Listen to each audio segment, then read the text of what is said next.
कुंज विहारे नमः। श्री स्वामी हरिदास विजयतीर्थराम। कृष्ण शब्द की व्युत्पत्ति भिन्न भिन्न प्रकार से की जाती है। श्री कृष्ण महाप्रभावशाली और शक्तिमान हैं, अतः शत्रुओं का दमन करते हैं, उन्हें विदीर्ण करते हैं, आनंद से मन और हृदय को आकृष्ट भी करते हैं। प्रलय काल में सबको अपनी कुक्षी में समेट लेते हैं।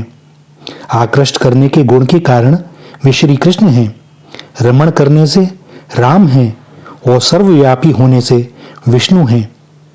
कृष्ण शब्द से परब्रह्म परमात्मा का बोध होता है। कृष्ण शब्द की व्युत्पत्तियां जो शास्त्रों में उपलब्ध हैं वे ऐसे हैं। कृष्ण कर्षत्यरीन महाप्रभाव शक्तया कर्षति आत्मसात करोति आनंत्वेन परिणयमयतीति मनोभक्ता नाम कर्षति सर्वान् स्वकुक्षो प्रलय काले कर्षणात् कृष्णो रमणात् रामो व्यापनात् विष्णु कर्षति इति कृष्णः। जो चित्त रूपी भूमि का कर्षण करे और उसमें प्रेम का बीज बो दे वह श्री कृष्ण हैं। इनके परिकर इस प्रकार हैं। वृंदावन गोलोक में इनकी पत्नी श्री राधा हैं, बैकुंठ में श्री लक्ष्मी और द्वारका में रुक्मिणी, जामवती, सत्यभामा, कालिंदी, मित्रवंदा, नागनार्जती, भद्रा तथा लक्ष्मणा ये 8 पटरानियां हैं। इनके अतिरिक्त शताधिक 16 सहस्त्राणी 16,100 पत्नियां हैं। इस प्रकार श्री कृष्ण की 16,108 पत्नियां द्वारकापुरी में रहती हैं। इनकी गदा का नाम कौमोदगी, खड्ग का नाम नंदक, धनुष का नाम शारंग, शंख का नाम पांचजन्य, चक्र का नाम सुदर्शन, मणि का नाम कौस्तुभ, वाहन का नाम गरुण तथा रथ का नाम गरुड़ध्वज है, जिसमें शैव्य, सुग्रीव, मेघवाहन और पुष्कर नाम के घोड़े जुते रहते हैं। श्री कृष्ण भावात्मा हैं। गोपियों का पुंजीभूत प्रेम ही श्री कृष्ण स्वरूप में प्रकट हो गया। जैसे जल और उसकी तरंग सर्वदा अभिन्न है, वैसे ही आनंद समुद्र श्री कृष्ण एवं उनकी तरंग रूप गोपियां सर्वदा अभिन्न हैं। भगवान श्री कृष्ण का श्रृंगार प्राकृतिक है। उन्होंने स्वर्ण मुकुट की जगह मोर मुकुट ही धारण कर रखा है। उस मोर मुकुट के सन्निधान में ही सजाव के साथ मयूर पक्ष के बने हुए गुच्छे हैं। उत्पल और अब्ज अर्थात रात्रि विकासी एवं दिवा विकासी 2 प्रकार के कमलों की माला उनको शोभा देती है। ऊपर से पीतांबर द्वारा अंग आवृत किया हुआ है। गोपी भाव में प्रविष्ट होने के लिए सर्वेंद्रियों का निग्रह अपेक्षित है। गोपियों का शिष्यत्व ग्रहण करने के लिए सभी इंद्रियों से श्री कृष्ण रस का पान करना अनिवार्य है। रासलीला कामोत्तेजक या अश्लील लीला नहीं है। वास्तव में श्लीलता और अश्लीलता हमारे अपने अपने मनोविकारों पर निर्भर है। रासलीला के 3 सिद्धांत हैं। नंबर 1, इसमें गोपी शरीर से कुछ भी लेना देना नहीं है। नंबर 2, इसमें लौकिक काम नहीं है। नंबर 3, यह साधारण स्त्री पुरुषों का नहीं, जीव और ईश्वर का मिलन नृत्य है। शुद्ध जीव का ब्रह्म के साथ विलास ही रास है। शुद्ध जीव का अभिप्राय है माया के आवरण से रहित, और ऐसे ही जीव का ब्रह्म से मिलन हो पाता है, ब्रह्म संस्पर्श होता है।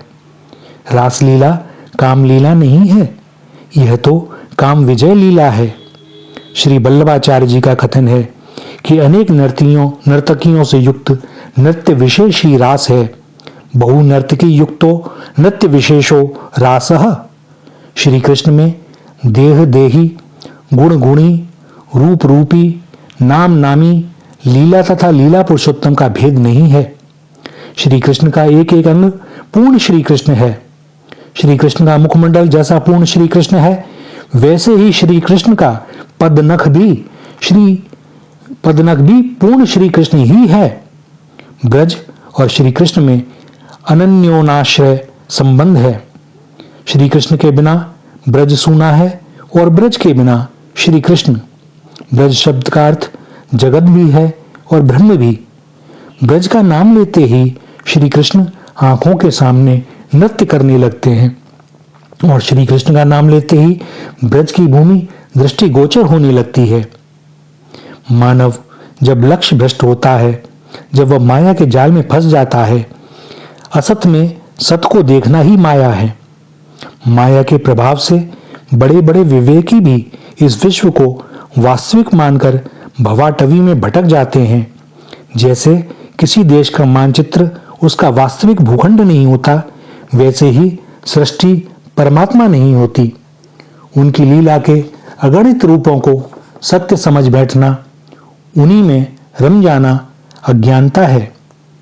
मानव का चरम उद्देश्य तो शरीर एवं अन्य दृश्यमान पदार्थों के भीतर जो आत्मा या परम तत्व है उसका साक्षात्कार करना, परमात्मा से मिलकर एकाकार हो जाना और उनके विराट अहम में अपने शुद्ध अहम को विसर्जित कर देना है।